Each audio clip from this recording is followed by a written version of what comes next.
Crepe Louise by Jade Maître. Louise lived in a caravan on a lovely yellow hill. She loved her home.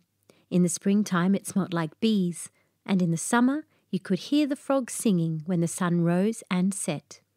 In the winter, Louise would drink hot chocolates wrapped in blankets, and in the autumn she would hunt chestnuts and mushrooms and kick up great clouds of leaves with her gumboots. And all year round, Louise's mother loved to bake bread. They couldn't keep an oven in the caravan, so they had one built just next to it. Louise's mother called it her magic oven because the bread she made was so tasty.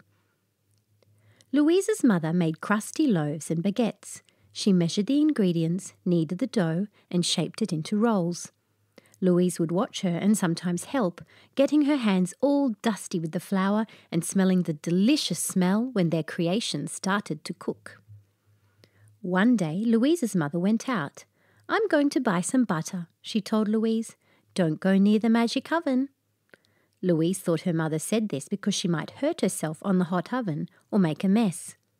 She didn't realize her mother said this because it was magic.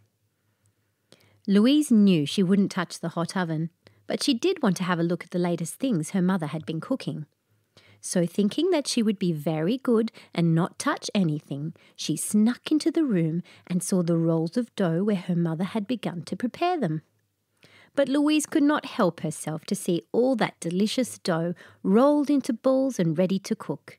She thought she would just have a little taste, just to see if her mother had put in enough salt. But as she swallowed that very small nibble, something strange happened. She shrank. Now Louise was very little. Very, very little. About the size of an egg, hardly larger. You see, the room was filled with so much magic from making delicious bread that the strangest things had begun to happen in it. Louise did not know, but her mother did, and this is why she said it was magic. One strange thing that often happened in the room, for example, was that her mother felt so happy when she baked that she would accidentally start singing. And the song would turn into macaroons and shower all through the room in a rainbow of biscuits. Now Louise was very little. The room where the magic oven was a very curious place to her. The rolling pin was as big as a large Afghan dog, and the puffs of flour were like giant sandpits. Louise laughed and made a flour fairy on the tabletop. Then, still covered in flour, she ran to the seeds and dived into the bowl. They felt smooth and light, and just how you might imagine swimming in seeds feels like. Louise gave a shout of happiness and threw the seeds into the air like confetti. And just at that moment, another tiny head peeked over the edge of the bowl. It was a little girl the same size as her. "Who are you?" gasped Louise. "Suzette," said the little girl. "I am a dragonfly who accidentally flew into this room. I now look so strange. My wings are gone, and I've only got 2 legs instead of 6, and 2 eyes instead of 5. I'm a horror." A tear fell out of one of her 2 eyes, and Louise felt so sad she gave her a hug. "You look like a normal girl to me," said Louise, "if not a little small. But I understand if you would prefer to be a dragonfly. Dragonflies are very pretty, and it must be fun to fly." Suzette nodded and wiped away her tears. "I'm sure my mother can help fix things when she comes back," continued Louise. "In the meantime, what are some things you can't do when you're a dragonfly? We should do them." Suzette cheered up.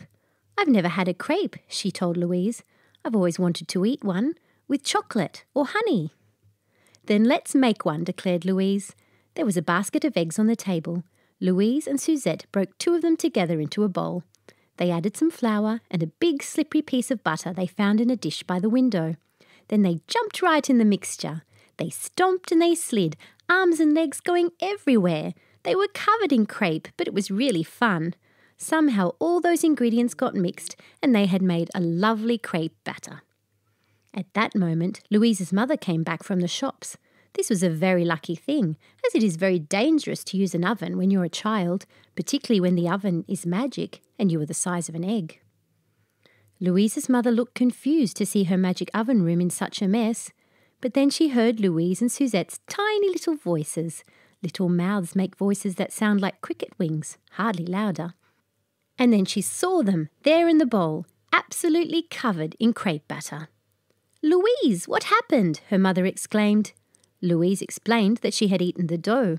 Then, on seeing Suzette blush, she realized Suzette had done it too. "And now we're small," Louise told her. "Just like fairies," said her mother, giving her a little kiss on the top of her head. And that little kiss made a new kind of magic, and suddenly Louise was a big girl again, and Suzette a gorgeous dragonfly with deep green glittering wings. Suzette bounced and hummed in the air and sat on Louise's shoulder. Louise realized her friend still wanted to eat her crepes. So with Louise's mother's help, the three of them cooked the crepes, put them on a plate and drizzled them with honey. Then they shared them together. They were so very tasty, almost magically tasty. "The best I've ever had," said Louise's mother. "What shall we call them?" "Crepe Suzette," said Louise, laughing. But Suzette buzzed very loudly and hovered up and down near her face as though she were trying to tell her something. And then the most magical thing of all happened. She could hear that little buzzing as though it was words. And do you know what Suzette was saying in dragonfly language? "Crepe Louise! Crepe Louise!" The end.